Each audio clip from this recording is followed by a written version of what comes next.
فاطمہ سیف اللہ جو اسف الرابع کی طالبہ ہے، دعوت دی جا رہی ہے کہ وہ آئیں اور فضل التوحید کے عنوان پر عربی زبان میں تقریر کریں۔ أريد أن ألقي أمامكم خطبة بليغة حول الموضوع فضل التوحيد. إن التوحيد هو أول واجب دعا إليه الرسل وهو أصل دعوته. قال تعالى: ولقد بعثنا في كل أمة رسولا أن يعبدوا الله واجتنبوا الطاغوت. النحل. التوحيد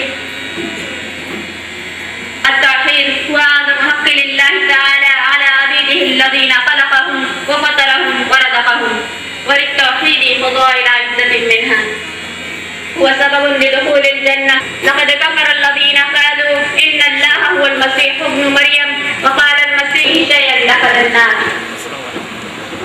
التوحيد شرط لقبول العمل والشرك سبب لإحباطه. قال تعالى: ولقد أوحي إليك وإلى الذين من قبلك لئن أشركت ليحبطن عملك ولتكونن من الخاسرين. الزمر. وقال تعالى: فمن كان يرجو لقاء ربه فليعمل عملا صالحا ولا يشرك بعبادة ربه أحدا. الكهف. التوحيد يكفر الخطايا ويحط السيئات، لقوله تعالى في الحديث القدسي: يا بني آدم لو أتيتني بقراب الأرض خطايا ثم لقيتني لا تشرك. التوحيد التمكين أمنا. النور.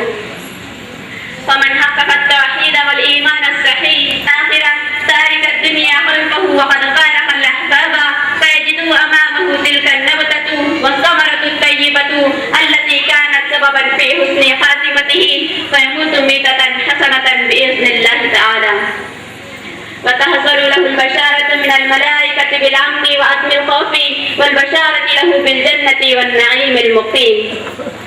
قال تعالى: الذين تتوفاهم الملائكة الطيبين يقولون سلام عليكم ادخلوا الجنة بما كنتم تعملون. النحل. الخلود في الجنة. قال تعالى: أولئك هم الوارثون الذين يرثون الفردوس هم فيها خالدون. بعد اردو زبان میں تقریر تمنا تاج کرے گی. ہے ترک تعلیم کے اسباب و علاج. تمنا تاج. أما بعد، أعوذ بالله من الشيطان الرجيم. بسم الله الرحمن الرحیم. اقرأ باسم ربک الذی خلق. برادران اسلام، تعلیم حاصل کرنے کی اہمیت اور فضیلت کا اندازہ اس بات سے ہونا چاہیے کہ اللہ تعالیٰ نے اپنے آخری پیغمبر محمد رسول اللہ صلی اللہ علیہ وسلم کو سب سے پہلے جو حکم دیا وہ تھا. بسم اللہ الرحمن الرحیم. اقرأ باسم ربک الذی خلق. سورہ اعراف آیت نمبر 1، جس کا ترجمہ ہے پڑھو اپنے رب کے نام سے جس نے پیدا کیا. اور رسول اللہ صلی اللہ علیہ وسلم نے اپنی امت کو حکم دیا: طلب العلم فریضۃ علی کل مسلم. ابن ماجہ، جس کے معنی ہیں علم حاصل کرنا ہر مسلمان پر فرض ہے. آپ کے سامنے پیش کردہ آیت کریمہ اور حدیث پاک سے ایک بات واضح ہو گئی کہ اسلام میں تعلیم حاصل کرنا کتنا ضروری ہے. اس کے باوجود آج جو تعلیمی رپورٹ ہمارے سامنے آ رہی ہے، اس سے پتہ چلتا ہے کہ اس وقت نہ صرف ہندوستان میں بلکہ پوری دنیا میں سب سے ناخواندہ ان پڑھ قوم مسلم قوم ہے. مسلم طلبہ کے اندر آج تعلیم کے دوران ہی تعلیم ترک کر دینے کا رجحان زور پکڑتا جا رہا ہے. اس طرح قوم ملت کے رہنما اور رہبر بہت کم توجہ دے رہے ہیں. آج کی تقریر میں ترک تعلیم کے اسباب پر روشنی ڈالنے کی کوشش کروں گی. پہلا سبب تعلیم کا مادری زبان میں نہ ہونا. آج مسلم خاندانوں کی یہ سوچ ہے کہ بچوں کو شروع سے ہی انگلش میڈیم اسکول میں تعلیم دلانا ضروری ہے. والدین کی یہ سوچ صحیح نہیں ہے، کیونکہ بچہ اپنے گھر اور ماحول میں اپنی مادری زبان میں بات چیت کرتا ہے، اور جب اسکول میں اس کا واسطہ غیر مادری زبان میں ہوتا اس کو سمجھ نہیں پاتا اور ایک بہت سمجھتا ہے. نتیجے میں بچے کی بنیادی تعلیم کمزور ہو جاتی ہے اور بیچ میں ہی تعلیم چھوڑ دیتا ہے. جو اردو پرائمری اسکول کی طالبہ تھی، اب اس کے بعد نعت پڑھنے کے لیے حاجرہ اقبال شیخ کو دعوت دی جا رہی ہوں. وہ آئیں اور نعت پڑھیں. وہ نبیوں میں رحمت لقب پانے والا. الحمدللہ رب العالمین والصلاة والسلام علی رسول کریم. اما بعد، قال اللہ تعالی فی القرآن المجید والفرقان الحمید: اعوذ باللہ من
العالمين.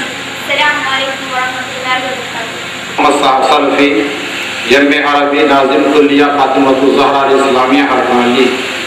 میں گزارش کرتا ہوں ناظم صاحب سے کہ وہ تعلیمی رپورٹ پیش کروائیں. علماء کرام اور محترم سامعین و سامعات، آج کے اس عظیم الشان اجلاس عام میں ضروری سمجھتا ہوں کہ کلیہ فاطمۃ الزہرا اسلامیہ بنات کی تعلیمی رپورٹ کی ایک جھلک پیش کر دوں تاکہ عوام و خواص سبھی شرکائے اجلاس کو اس کی تعلیمی و تربیتی کارگزاریوں اور سرگرمیوں اور پیش رفتوں کا علم ہو جائے. محترم سامعین، حرف الحلی کی اس علاقے میں دین اسلام کی تبلیغ و دعوت، تعلیمات کتاب و سنت کی نشر و اشاعت، شرک و بدعات کی بے خونی، تقلید و جنوب کی تربیت و تبلیغ اور دعوت تبلیغ کو عام کرنے کے لیے ایک ایسے مرکزی ادارے کی ضرورت شدت سے محسوس کی جا رہی تھی جہاں سے ملت کی بیٹیاں قابل معلمات، قادر الکلام مقررات، باصلاحیت داعیاں اور بے مثال طلبکار بن کر نکلے ہیں. اور نہ صرف یہ کہ قرب و جوار اور جنوبی ہند بلکہ پورے ملک میں کتاب و سنت کی روشنی میں اسلام کی صحیح ترجمانی اور مناسب رہنمائی کر سکیں. بالآخر اس عظیم دینی مقصد کے حصول کے لیے سن 1999 عیسوی میں Fatima higher primary Urdu school اور سن 2001 عیسوی میں کلیہ فاطمۃ الزہرا کی تاسیس عمل میں آئی اور دردمندانہ قوم و ملت کا یہ خواب شب اللہ تعبیر ہوا جو محض اللہ تبارک و تعالیٰ کے فضل و کرم سے انتہائی قلیل مدت میں ناسازگار حالات، قانونی دشواریوں اور ہوش ربا گرانیوں کے باوجود غیر معمولی ارتقائی منازل طے کرتے ہوئے موجودہ شکل میں آپ کے سامنے موجود ہیں. دعا کریں کہ اللہ تبارک و تعالیٰ اس ادارے کو مزید استحکام اور ترقیوں سے نوازے. آمین ثم آمین. نصاب تعلیم. کلیہ فاطمۃ الزہرا کے نصاب تعلیم میں دینی و عصری علوم کا ایسا حسین امتزاج رکھا گیا ہے کہ اس نصاب کی تکمیل کرنے والی طالبات کی علمی قابلیت و صلاحیت دینی و عصری علوم میں پختہ ہو اور ان کی صلاحیت و قابلیت اعلیٰ و معیاری ہو. اس نصاب تعلیم کو اساتذہ کلیہ میں فضیلت الشیخ مولانا عبدالوہاب صاحب جامی حفظہ اللہ بڑی دقت نزدی سے مرتب کیا ہے. دینی و عصری علوم پر مشتمل اس نصاب تعلیم کو ملک کی معتبر و علمی شخصیات کی نظر ثانی اور اصلاح اور تائید و توثیق حاصل ہے. مثلا فضیلت الشیخ انیس الرحمن صاحب مدنی حفظہ اللہ، فضیلت الشیخ حافظ حفظ الرحمن صاحب مدنی حفظہ اللہ اور دکتور آر نور احمد صاحب مدنی حفظہ اللہ اور مولانا انور صاحب سلفی حفظہ اللہ وہ کہتے ہیں. تعلیمی مراحل. کلیہ فاطمۃ الزہرا کا نصاب تعلیم 9 سالہ کورس پر مشتمل ہے جس کے 5 مراحل ہیں. پہلا مرحلہ ابتدائیہ کا ہے جس کی مدت تعلیم 2 سال ہے. دوسرا مرحلہ متوسطہ کا ہے جس کی مدت واقعی صالح تربیت کے غضب کی شہزادی ہیں. ان کی ایک ترنم آواز اور پختہ کرم سے آپ محظوظ ہو رہے تھے. حضرات آپ اسی طرح طالب علم سے نوازتے رہیں. اب میں مشہور شاعر جناب کیلر صاحب کو آواز دیتا ہوں کہ وہ آئیں اور اپنے کلام سے سامعین کو مسحور کر دیں. جناب کیلر صاحب. حاضرین ملاحظہ فرمائیے. ارشاد ارشاد. جانتے ہیں سبھی مجھ کو سنسار میں، جانتے ہیں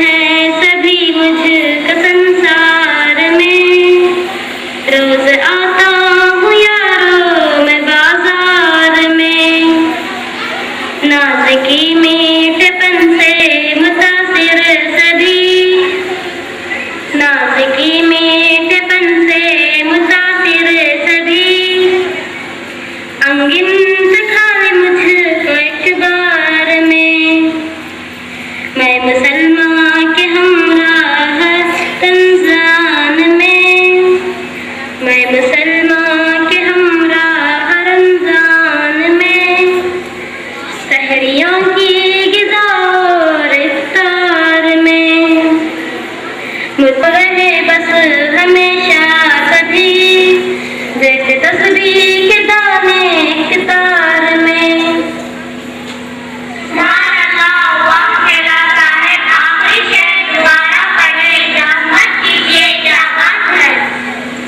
شکریہ صاحبان.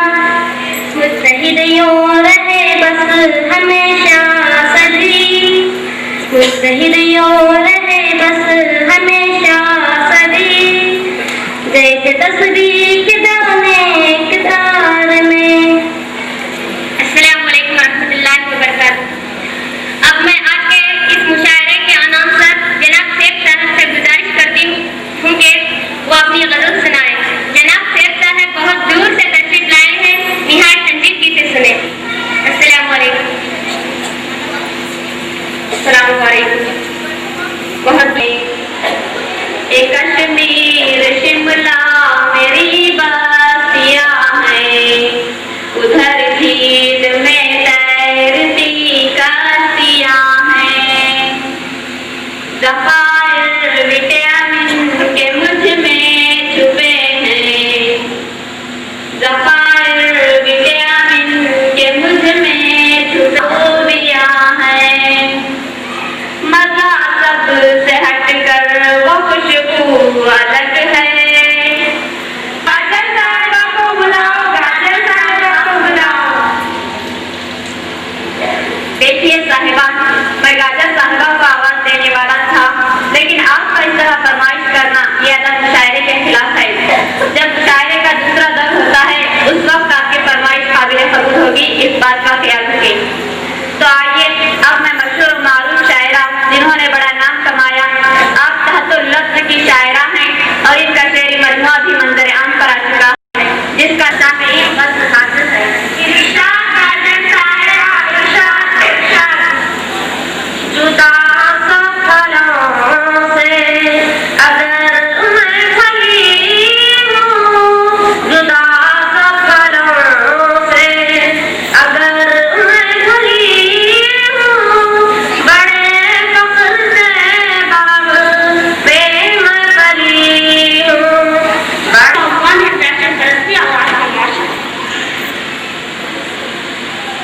بنا سنگار اور آرائش کرنے کا ایک عورت کا فطری حق ہے. اسلام عورتوں کو اسے روکتا نہیں بلکہ پسند کرتا ہے کہ وہ رنگین کپڑے پہنے, مہندی خوشبو سنگا لگائے اور دیر رات استعمال کرے. البتہ وہ یہ ہدایت ضرور کرتا ہے کہ اس میں اسراف نہ ہو اور وقت غرور نہ ہو. اس سوری آرائش وظیفہ بنا سنگار صرف اس کے لیے ہو جس کو گھر کی عورت نے اپنے بچے میں اپنا شریک زندگی منتخب کیا ہے. بہت ساری عورتیں ایسے ہیں جو اپنے خود کو جمع اور چم چم کرتے زیوروں میں دل نوازادوں کے ساتھ پھرنا اور اپنی چار ڈھال چٹک پٹک اور نازو انداز سے لوگوں کے لیے جاذب نظر بننا اور کروڑوں سے بڑی بن کر مردوں کو دعوت نظر دینا وہ بدترین برائیاں ہیں زندگی.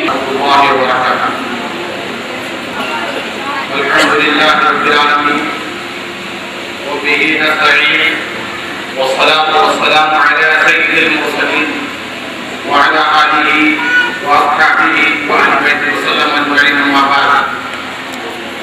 محترم صدر جلسہ اور اسلامیہ ایجوکیشنل ٹرسٹ کے صدر اور اس کے اراکین, اساتذہ, معلمات و معلمین اور معزز مہمانان گرامی, مہمان خصوصی شیخ عبدالرحیم صاحب مکی مدنی حفظہ اللہ, آج مجھے آپ حضرات کے آگے اسلامیہ ایجوکیشنل ٹرسٹ کا مالیاتی جو نظام ہے اس کی رپورٹ پیش کرنے کے لیے کہا گیا ہے. کسی بھی تعلیمی ادارے کا اس خوبی سے سال کا مکمل کرنا یہ اللہ رب العالمین کی جانب سے ایک خاص عنایت اور مہربانی ہوتی ہے. ہر مشکل اور آڑے وقت میں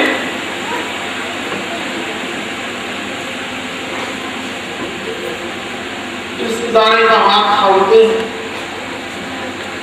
بغیر کسی پریشانی اور مصیبت کے. ادارہ